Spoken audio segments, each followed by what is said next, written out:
If you're a runner over 40 and your knees keep flaring up every time you try and build your running volume back up, this video is for you, because you've probably already tried rest, you've done the physio exercises, maybe you've even had a scan, and you might have been told that you're all good to try and rebuild the volume, but yet every time you try and start pushing the mileage up again, that pain keeps coming back.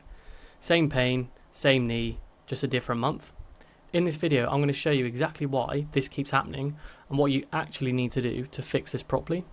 So my name's Joe, I'm a physio, marathon runner and an Ironman finisher, and I work exclusively with competitive runners over 40 online, help them to rebuild their body so they can handle the demands of race training and get back to their best performances.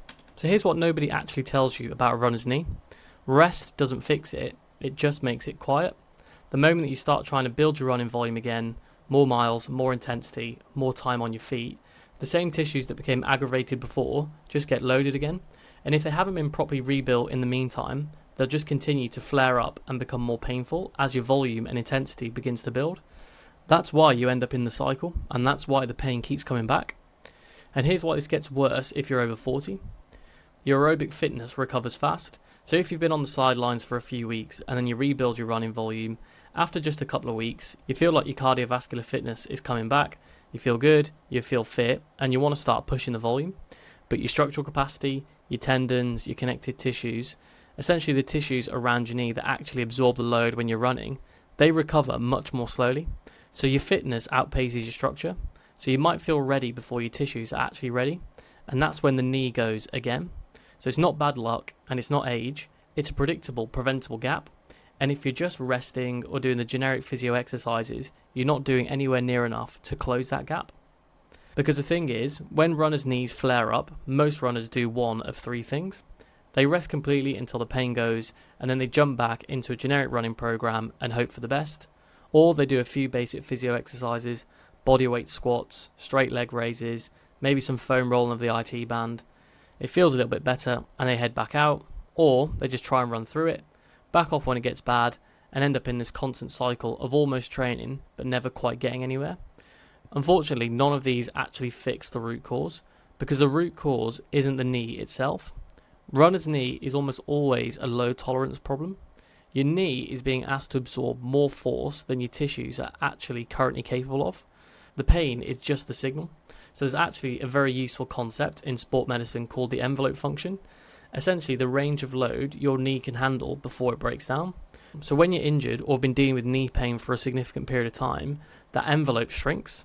So the goal of rehab isn't just to get you pain free, it's to expand that envelope so your knee can actually handle race training again. So it's super important that we actually fix the load tolerance, because if we fix the load tolerance, we really help to fix the knee pain. So what does fixing it actually look like? Well, there's three things. First, we need to settle the acute phase properly. If your knee is currently painful, you need to get out of the acute phase before you start loading it. So that means getting rid of activities that spike the pain, whether it's going down lots of stairs, prolonged sitting with the knee bent, downhill running, or maybe you can't tolerate any running at all at the moment. We need to make sure that we're not aggravating it and getting the pain levels to settle. So second, and this is the bit that most people skip, you need to actually rebuild the load tolerance of the tissues around your knee. Not with basic physio exercises, but with actual progressive loading. And here's something that most runners don't know. The exercises that load the knee hardest aren't always the one that feel the hardest.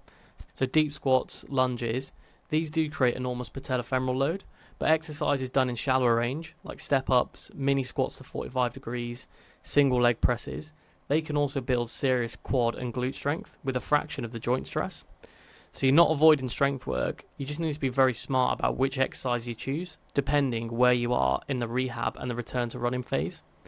So the two muscle groups that matter most here are your quads and your glutes, particularly glute medius. Weakness in either changes the way load is distributed throughout the knee.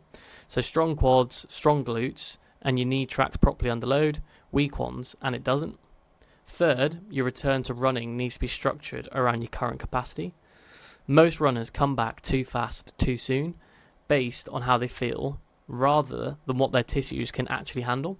So you need a baseline, a structured progression from that point, and built-in recovery weeks. So one thing that's well supported in the research is actually shortening your stride length when you return to running. This can actually reduce knee load significantly, so smaller steps and a slightly higher cadence. It sounds minor, but it can be the difference between running pain-free and flaring the knee on every run while you're rebuilding your capacity. So hopefully this has given you some insight on why your knee keeps flaring up. But if you're a competitive runner over 40 who keeps breaking down, whether it's your knee, your Achilles, your calf, your shin, the underlying problem is almost always the same. Your fitness is outpacing your structure. Your training is loading your body faster than your tissues can adapt. And until you address the root cause properly, you will keep getting injured. It might be a different injury, but it's the same pattern over and over again. I've made a video that goes a lot deeper on this, and it will help you to get to the root cause of these recurring injuries, so your body can actually handle 12 to 16 weeks of consistent race training, and you can arrive on race day in peak condition, not just hoping you'll get round, but actually competing again. So go and watch that now, because it could be the difference between arriving on race day, carrying loads of niggles and hoping you get around, or arriving on race day in peak condition, ready to PB your next race.